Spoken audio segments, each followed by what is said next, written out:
బకెట్లు ఏంటి అని అవి? పిట్టల కోసం వడ్లు మమ్మీ. పిట్టల కోసం వడ్లు. అమ్మో పద పద వేద్దాం పద. వచ్చింది మమ్మీ. అటుబడి నన్ను అమ్మో పిట్టల పాపం కూర్చుకుంటా పద. అయినా వడ్లే తింటాయిలే అవి. అయితే వడ్లు అయితే పిట్టల కోసం బంగ్లా పైన వేయడానికి వెళ్తున్నాం. ఫుల్ సమ్మర్ కదా, ఈ సమ్మర్లో అవి తింటాయి కదా, ఇంకా పాపం అంతా వెతుకుతూ ఉంటాయి కదా, అందుకే వేయడానికి అయితే బిల్డింగ్ పైకి వడ్లు అయితే తీసుకెళ్తున్నాం. ఎక్కడో అరుస్తున్నాయి పిచ్చుకొని పద.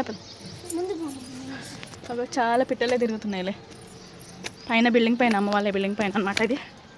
ఇదిగోండి తీసుకురా పాపం. అయితే ఇక్కడ కదా కొంచెం ఇటే పైగానే వేయాలి. అటు వేస్తే వర్షం పడ్డప్పుడు ఒకలా నీళ్ళు అంతా. డాడీ తీసుకొచ్చిర్రు ఎక్కడి నుంచి అంటే మెల్లగా కల్లం నుంచి. పాపం అక్కడ కల్లం చేస్తూ ఉంటే వాళ్ళని అడిగి మరి కొన్ని పిట్టల కోసం వేసిస్తారా అంటే వాళ్ళు వేసిచ్చిరట. అసలు వాళ్ళు కూడా గ్రేట్ కదా, అడగంగానే తీసి వేసిచ్చిరంటే.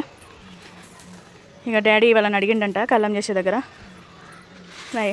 ఇంకా వాళ్ళు ఏమో కొన్ని కవర్లు వేసిస్తే నాన్న తీసుకొచ్చి బిల్డింగ్ పైన అయిపోండి అంటే ఇంకా అందుకే వేస్తున్నాము. చీరపిన్న పడే ఇక అంతా కల్లంలో ఇక మొత్తం ఎట్లుంటుంది బెట్ట, మొత్తం బండలు అవి ఇవే ఉంటాయి కదా, దూరం మనిషి. ఓకే, ఇవి సమ్మర్ కదా పాపం, అవి అక్కడ ఇక్కడ వెతుకుతూ ఉంటాయి ఫుడ్ కోసం. ఇక అందుకే తీసుకొచ్చేస్తున్నాము. అసలు వేద్దామంటే రోజు మబ్బు అవుతుంది, వర్షం 4-5 చినుకులు పడుతున్నాయి. దానివల్ల నీళ్ళు బాగా పడితే మళ్ళీ నీళ్ళని ఈ వడ్లన్నీ వేస్ట్ అవుతాయి కదా అన్నట్టుగా ఇవాళ వేద్దాం రేపు వేద్దాం అన్నట్టు అట్లనే ఉండిపోతుంది. పొలం ఇక వడ్లు అయితే తెచ్చి పిట్టలకైతే వేసేసినాం. Very good హనిగాడు. ఏం చేస్తున్నావు హనిగాడు? పిట్టలకు వడ్లు తెచ్చేస్తున్నావా? ఎవరు తీసుకొచ్చారు వడ్లు? తాత తీసుకొచ్చిండా? పైన బంగ్లా పైన వేసినామంటే అందుకే వేయడానికి వచ్చినావా? సరేలే ఏం కాదు, అవి తినేస్తాయిలే దూరం వాటర్ కూడా పెట్టేసేయాలి, అయితే పని అయిపోతుంది. బకెట్లో చిన్న దాంట్లో పెట్టాలి, ఒకటి చిప్ప లాంటి దాంట్లో వేస్తాయి. పాపం మా హనిగాడు తెచ్చి వడ్లు వేస్తుంది పిట్టల కోసం. అవి ఇంకో అట్లనే పైన సైడు ఇవి ఏ పువ్వులు అంటారు మరి, సన్నజాజులు అంటారు ఏమంటారు అంత నాకు తెలియదు. వీటిని కాగడం మల్లెలు కావు ఇవి సన్నజాజులు కావచ్చు.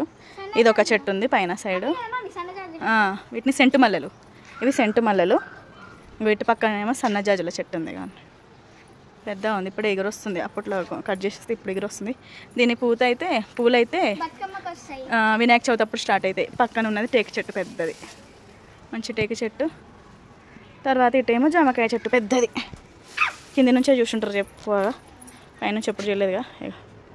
జామకాయ చెట్టు అక్కడ మొన్న తీయ జామకాయ దొరికింది మమ్మీ. అవును బెట్ట మొన్న కదా,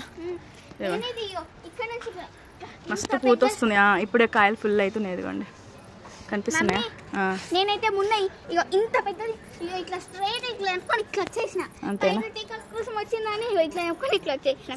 సరే ఇప్పుడే కాయలు వస్తున్నాయి, పిందెలు పడుతున్నాయి, ఇదిగోండి ఫుల్ జామకాయలు. మళ్ళీ వర్షాకాలం బతుకమ్మ పైన బిల్డింగ్ పైన వినాయక చవితి కల్లా వస్తాయి కదా మమ్మీ కాయలు. పక్కన మా అత్తమ్మ వాళ్ళది పక్కన మామిడికాయ చెట్టు, అది పక్కన.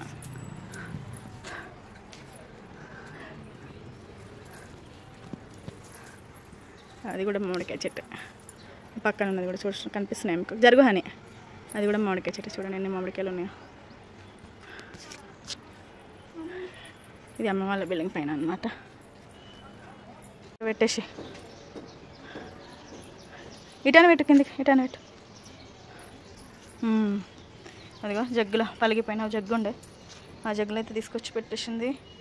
ఇది కొంచెం ఇంకోటి మంచి పెద్దది తెచ్చి పెట్టాలి బిడ్డ.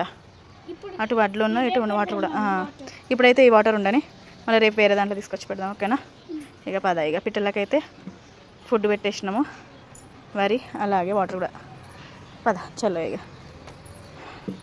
హనికి బాగా ఇంట్రెస్ట్ ఇలాంటి పిట్టలు, ఆవులు, కోళ్ళు, మేకలు బాగా ఇష్టం హనికి.